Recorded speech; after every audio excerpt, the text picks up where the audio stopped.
Hi dear ones, welcome to Toss academy. നമ്മൾ ഇന്നത്തെ ഈ ഒരു ക്ലാസ്സിൽ നമ്മൾ ഡിസ്കസ് ചെയ്യുന്നത് HSSC ഇംഗ്ലീഷിന്റെ ഒരു അഡ്വാൻസ്ഡ് ലെവൽ ക്വസ്റ്റ്യൻ ബാങ്ക് ആണ്. വളരെ കുറച്ച് ക്വസ്റ്റ്യൻസ് ആണ് നമ്മൾ ഈ ഒരു ക്വസ്റ്റ്യൻ ബാങ്കിൽ ഉൾപ്പെടുത്തിയിരിക്കുന്നത്. പക്ഷെ അതെല്ലാം ഒരു പടി മേലെയുള്ള ക്വസ്റ്റ്യൻസ്, നമ്മൾ റെഗുലർലി കാണുന്ന ക്വസ്റ്റ്യൻസിനേക്കാൾ കുറച്ച് വ്യത്യസ്തമായിട്ടുള്ള ക്വസ്റ്റ്യൻസ് ആണ് നമ്മൾ പിക്ക് ചെയ്തിരിക്കുന്നത്. ഒരു അഡ്വാൻസ്ഡ് ലെവൽ ക്വസ്റ്റ്യൻ ബാങ്ക് നമുക്കൊന്ന് നോക്കാം. First question. In Ulysses, Tennyson's treatment of heroism most closely aligns to with which Victorian concern? ടെന്നസൺ യുലീസസിൽ കൊടുത്തിരിക്കുന്ന ആ ഒരു ഹീറോയിക് ട്രീറ്റ്മെന്റ് ഏത് വിക്ടോറിയൻ കൺസേണുമായിട്ടാണ് ചേർന്ന് നിൽക്കുന്നത്? Individual will versus social responsibility. എന്തുകൊണ്ടാണ് അങ്ങനെ ഒരു ഉത്തരം അതിലേക്ക് വന്നത്? നമ്മൾ കാണുന്നുണ്ട് യുലീസസ് സെലിബ്രേറ്റ് ചെയ്യുന്നത്, യുലീസസ് എന്ന് പറയുന്ന പോയം സെലിബ്രേറ്റ് ചെയ്യുന്നത് നമ്മുടെ യുലീസസ് എന്ന് പറയുന്ന ആ ഒരു ഹീറോയുടെ ട്രാവൽ ചെയ്യാൻ അല്ലെങ്കിൽ അഡ്വെഞ്ചേഴ്സിലേക്കുള്ള ഒരു ഇഷ്ടമാണ്. അറ്റ് ദ സെയിം ടൈം അത് പ്രോബ്ലമൈസ് ചെയ്യുന്ന മറ്റൊരു കാര്യവുമുണ്ട്. അദ്ദേഹത്തിന്റെ ഡൊമസ്റ്റിക്, അദ്ദേഹത്തിന്റെ വൈഫിനെയും അതുപോലെ സ്വന്തം രാജ്യമായ ഇതാക്കയും ഒക്കെ ഉപേക്ഷിച്ചാണ് പോകുന്നത്. So abandonment of domestic and civic duties. ഇത് ശരിക്കും പറഞ്ഞാൽ ഇറ്റ് ക്രിയേറ്റ് അല്ലെങ്കിൽ അത് കൺസേൺ ചെയ്യുന്നത് തന്നെ ആ ഒരു Victorian anxiety about individual aspiration conflicting with social responsibility ആണ്.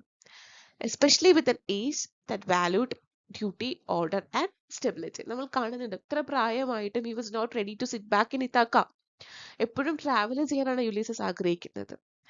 നമ്മൾക്കൊരു സ്ട്രേറ്റ് ഫോർവേഡ് ക്വസ്റ്റ്യൻ അപ്പുറം ഈ ടൈപ്പ് ഓഫ് ക്വസ്റ്റ്യൻസ് നിങ്ങൾക്ക് എക്സ്പെക്ട് ചെയ്യാൻ പറ്റുന്നതാണ് ഈ പ്രാവശ്യത്തെ പരീക്ഷയ്ക്ക്.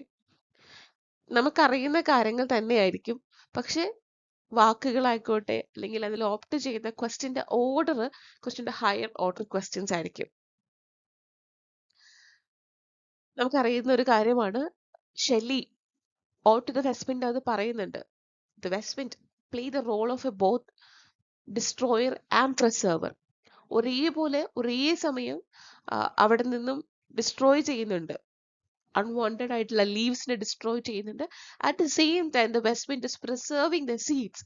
സോ വെസ്റ്റ് വിൻഡ് രണ്ട് റോളും പെർഫോം ചെയ്യുന്നുണ്ട്, ഡിസ്ട്രോയറിന്റെയും പ്രിസർവറിന്റെയും. ഇത് റിഫ്ലക്ട് ചെയ്യുന്നത് ഷെല്ലിയുടെ belief in the cyclic and historical renewal ആണ്. ഓക്കെ, ഒരു സൈക്ലിക് റിന്യൂവൽ, ഒരു ഹിസ്റ്റോറിക്കൽ, നമുക്ക് എപ്പോഴും we can expect changes, we can expect new upcomings. Okay, Shelley കാണുന്നത് ഡിസ്ട്രക്ഷൻ എന്ന് പറയുന്നത് ആവശ്യമായിട്ടുള്ള ഒരു കാര്യമാണ്. Destruction is necessary or a precondition for a regeneration. അതെ, റൊമാൻറ്റിക് ഐഡിയൽസിനോട് ചേർന്ന് നിൽക്കുന്ന ഒരു തോട്ടാണിത്. അവരെ സംബന്ധിച്ച് നേച്ചർ തിരിച്ച് കറങ്ങി അത് തിരിച്ചു വന്ന് പുതിയൊരു റീജനറേഷൻ സംഭവിക്കും. അത് നമ്മുടെ ഷെല്ലി നമുക്കറിയാം കുറച്ചുകൂടി പൊളിറ്റിക്കലി തോട്ട്സ് ഉള്ള ഒരു റൈറ്ററും കൂടിയായിരുന്നു. ഷെല്ലിയുടെ ഈ ഒരു കൺസെപ്റ്റ് വരുന്നത് we can see the change in nature as well as in the politics to.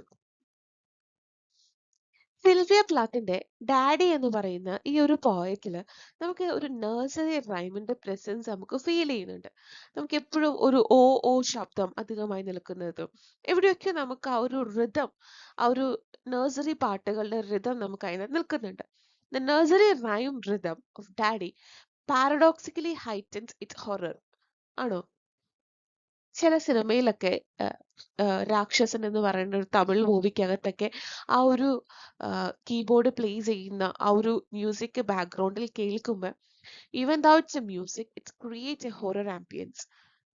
ശരിയല്ലേ? നമുക്ക് ആ ഒരു മ്യൂസിക് കേൾക്കുമ്പോഴേ നമ്മുടെ ഉള്ളിൽ പെട്ടെന്ന് ഒരു ഹൊറർ വൈബ് ക്രിയേറ്റ് ആകുന്നുണ്ട്, നമ്മുടെ ഉള്ളിൽ എവിടെയോ ഒരു ഭയം ക്രിയേറ്റ് ആകുന്നുണ്ട്. അപ്പൊ ഡാഡി എന്ന് പറയുന്ന ഈ ഒരു പോയത്തില് ഈ ഒരു നഴ്സറി റൈം റിതം യൂസ് ചെയ്യുന്നതിലൂടെ നമ്മുടെ ഒരു പാരഡോക്സിക്കലി ആ ഹൊറർ എലമെന്റ് ഒന്ന് ഹൈലൈറ്റ് ചെയ്യുന്നുണ്ട്. കാരണം എന്താണ്? ക്രിയേറ്റിംഗ് ഐറോണിക് കോൺട്രാസ്റ്റ് വിത്ത് വയലന്റ് ഇമേജറി. ആ നഴ്സറി റൈംസ് വയലന്റ് ഇമേജറിക്ക് കോൺട്രാസ്റ്റ് ആയിട്ട് നിൽക്കുകയാണ്. അതുകൊണ്ടാണ് ഈ പറയുന്ന ഹൊറർ എലമെന്റ് നമ്മുടെ ഉള്ളിൽ ഹൈറ്റൻ ചെയ്യുന്നത്. Singh song rhythm clashes violently with disturbing content. നമുക്കൊരു ഒരു ഭയങ്കര ശാന്തമായ സമയത്ത് നമ്മളെ രാക്ഷസൻ എന്ന് പറയുന്ന ഒരു മൂവിയിലെ ആ ഒരു ബാക്ക്ഗ്രൗണ്ട് സോങ് നമ്മൾ കേട്ടാൽ ഒരുപക്ഷെ നമുക്ക് ചിലപ്പോൾ ആ ഒരു ഹൊറർ എലമെന്റ് ഫീൽ ചെയ്യില്ല. പക്ഷെ നമ്മൾ ആ ഒരു ഡിസ്റ്റർബിങ് കോണ്ടന്റ് കൂടെ കാണുന്ന സമയത്ത് ഈ പറയുന്ന കാര്യങ്ങൾ ബാക്ക്ഗ്രൗണ്ടിൽ പ്ലേ ചെയ്യുമ്പോൾ അത് നമ്മുടെ ഈ ഒരു ആ ഒരു rhythm ആണെങ്കിൽ പോലും it's collide with this disturbing content. അത് ശരിക്കും നമ്മുടെ ഉള്ളിലെ ഭയം ഒന്ന് ഹൈറ്റൻ ചെയ്യും. ശരിക്കും പോയത്തിൽ ആ ഒരു സൈക്കോളജിക്കൽ ഇമ്പാക്റ്റ് ആണ്, ആ ഒരു ഹൊറർ എലമെന്റ് ആണ് ക്രിയേറ്റ് ചെയ്യുന്നത്. അല്ലാതെ ഒരു സോഫ്റ്റനിങ് ഫീൽ അല്ല ഈ നഴ്സറി റൈമിനെ ക്രിയേറ്റ് ചെയ്യാനായിട്ട് സാധിക്കുന്നത്. ഒരു പക്ഷെ നമുക്കറിയാം സാധാരണ രീതിക്ക് ഒരു നഴ്സറി റൈം കേൾക്കുമ്പോൾ സോഫ്റ്റ് എലമെന്റ് ആണ് കൊണ്ടുവരുന്നെങ്കിലും പക്ഷെ ഈ ഒരു സമയത്ത് ഡിസ്റ്റർബിങ് കോണ്ടന്റ് ഉള്ളത് കൊണ്ട് അവിടെ ആ ഒരു presence of this rhyme create more horror element. കുറച്ചും കൂടെ സോഫ്റ്റ് വൈബ് കൊണ്ടുവന്നേനെ പക്ഷെ ഡിസ്റ്റർബിങ് കോണ്ടന്റ് അല്ലായിരുന്നെങ്കിൽ. Next, Tiresia's significance lies in role as Dash. T.S. എലിയറ്റിന്റെ വെയ്റ്റ്ലാൻഡിലെ ഒരു പ്രധാനപ്പെട്ട ക്യാരക്ടർ അല്ലെങ്കിൽ അതിന്റെ പ്രൊട്ടാഗണിസ്റ്റ്, ചില സമയത്ത് നറേറ്റർ ഒക്കെയായി മാറുന്നത് ടൈറീഷ്യാസ് ആണ്. ടൈറീഷ്യാസിന്റെ റോൾ എന്താണ് ആക്ച്വലി ദ വെയ്റ്റ്ലാൻഡിൽ? A unifying conscious transcending time and gender. കാരണം എന്താണ്, ടൈറീഷ്യാസിന് രണ്ട് ജെൻഡറിലും ജീവിക്കാൻ അവസരം കിട്ടിയ വ്യക്തിയാണ്.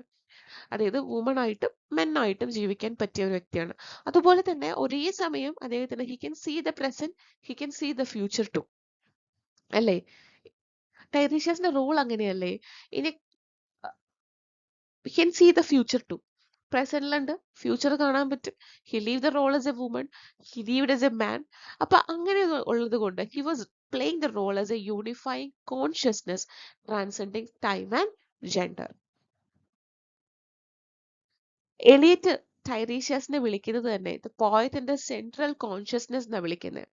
He എംബോഡിങ് the role of a male, female, past, present and can see the future. So ഇതിനെല്ലാം കൂടി ഒന്നിച്ചു കൊണ്ടുവരുന്ന ഒരു റോളാണ് ടി.എസ്. എലിയറ്റിന്റെ വേസ്റ്റ്ലാൻഡിൽ ടൈറീഷ്യസിന് ഉള്ളത്. The falcon, inability to hear the falconer in the poem Second Coming symbolizes dash. എക്സിന്റെ The Second Coming എന്ന് പറയുന്ന പോയത്തില് ഫാൽക്കണ് അതിന്റെ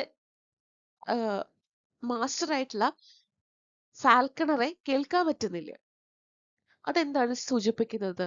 the loss of spiritual authority, ആ കൺട്രോൾ നഷ്ടപ്പെടുന്നതായിട്ടാണ് ഈ ഒരു ലൈൻ സിംപിളൈസ് ചെയ്യുന്നത്. The image suggests a breakdown of controlling spiritual or moral center. ആ ഒരു നമ്മളെ ഹോൾഡ് ചെയ്യുന്ന, നമ്മളെ കൺട്രോൾ ചെയ്യുന്ന ഒരു മോറൽ സെന്ററിൽ നിന്നും നമ്മൾ ഒരുപാട് ദൂരത്തേക്ക് പോയി. അതാണ് ഈ ഒരു ലൈൻ സിംപിളൈസ് ചെയ്യുന്നത്. അടുത്ത line, the line if winter comes can spring be far behind embodies Shelley's philosophy of revolutionary optimism. ഷെല്ലിയില് കാണുന്നത്, നമ്മൾ ഈ ഒരു ലൈനിൽ കാണുന്നത് ഷെല്ലിയുടെ ഉള്ളിലെ ഒരു റെവല്യൂഷണറി ഓപ്റ്റിമിസം ആണ്, ഒരു പോസിറ്റീവ് തോട്ടാണ്. ഇഫ് വിന്റർ കംസ്, വിന്റർ വന്നാൽ ഉറപ്പായിട്ടും എന്ത് വരും? ഇതിന് പിന്നാലെ സ്പ്രിംഗ് വരും. കാരണം if winter comes can spring be far behind, ഒരുപാട് നാൾ പുറകിൽ ഒളിച്ചിരിക്കാനൊന്നും പറ്റത്തില്ല, it will come. Winter symbolizes ഒരു operation of decay ആണ്, while spring symbolizes renewal. എല്ലായിടത്തും പൂക്കളും മുട്ടുകളും കിളികളും എല്ലാം വരുന്ന ഒരു സമയമാണ് സ്പ്രിംഗ് സീസൺ എന്ന് പറയുന്നത്. എന്നാൽ വിന്റർ സീസൺ നമ്മൾ നോക്കുവാണെങ്കിൽ എല്ലായിടത്തും ഭയങ്കര ഫ്രോസ്ഡ് ആയിട്ടുള്ള പച്ചപ്പൊക്കെ നഷ്ടപ്പെട്ട ഒരു ഡീക്കേഡ് മോഡായിരിക്കും വിന്ററിൽ ഉണ്ടാവുക. അപ്പൊ ഷെല്ലി എന്താണ് ഇതിൽ ഉദ്ദേശിക്കുന്നത്? ഷെല്ലി വിശ്വസിക്കുന്ന കാര്യമാണ് റെവല്യൂഷണറി തിങ് വിൽ ഹാപ്പൻ. നമുക്കത് ഒഴിവാക്കാൻ പറ്റില്ല. ഒരു സ്പിരിച്വൽ റീജനറേഷൻ സംഭവിക്കുക തന്നെ ചെയ്യും. അതുകൊണ്ടാണ് ഷെല്ലി വെസ്റ്റ് വിൻഡിനെ ഒരേ സമയം ഡിസ്ട്രോയർ ആയിട്ടും പ്രിസർവർ ആയിട്ടും വിളിക്കുന്നത്. അത് അവിടെ നിന്നും അത് മാറ്റിക്കൊണ്ട് പോയാലും ഇറ്റ് വിൽ സേവ് സംതിങ്, അല്ലെ? നമുക്ക് വേണ്ടി കാത്ത് സംരക്ഷിക്കുന്നുണ്ട് കുറച്ച് കാര്യങ്ങളെ. അത് ഇവിടെ നിന്ന് ഒഴിവാക്കപ്പെട്ടാലും മറ്റൊരിടത്ത് ഇറ്റ് വിൽ റീജനറേറ്റ്. ഷെല്ലിയിൽ എപ്പോഴും ഈ ഒരു ഓപ്റ്റമിസ്റ്റിക് തോട്ട് ഉണ്ട്. ഈ ഒരു ആ ഒരു സൈക്ലിക് സീസൺസിന്റെ സൈക്കിൾ കാണിക്കുന്നത് തന്നെ ശരിക്കും പറഞ്ഞാൽ ഈ ഷെല്ലിയിലുള്ള ഈ ഒരു റെവല്യൂഷണറി ഓപ്റ്റിമിസം ആണ്. ഷെല്ലി ഭയങ്കര പോസിറ്റീവായിട്ട് ഇതിനെല്ലാം കാണുന്ന ഒരു റൈറ്ററാണ്. അപ്പൊ ഈ ലൈൻ സിംബലൈസ് ചെയ്യുന്നത് ഷെല്ലിയുടെ റെവല്യൂഷണറി ഓപ്റ്റിമിസം ആണ്. Thank you. നമ്മൾ പിക്ക് ചെയ്തിട്ടുള്ള ഈ ഒരു കുറച്ച് ക്വസ്റ്റ്യൻസിൽ നിന്നും നിങ്ങൾക്കൊരു ഇത്തിരിയെങ്കിലും ഉയർന്ന രീതിക്ക് ചിന്തിക്കാൻ നിങ്ങളെ പ്രേരിപ്പിച്ചു എന്ന് ഞാൻ വിശ്വസിക്കുകയാണ്. Thank you so much. ഇതുപോലത്തെ ക്ലാസ്സസുമായി നമ്മൾ ഇനിയും വരുന്നതായിരിക്കും.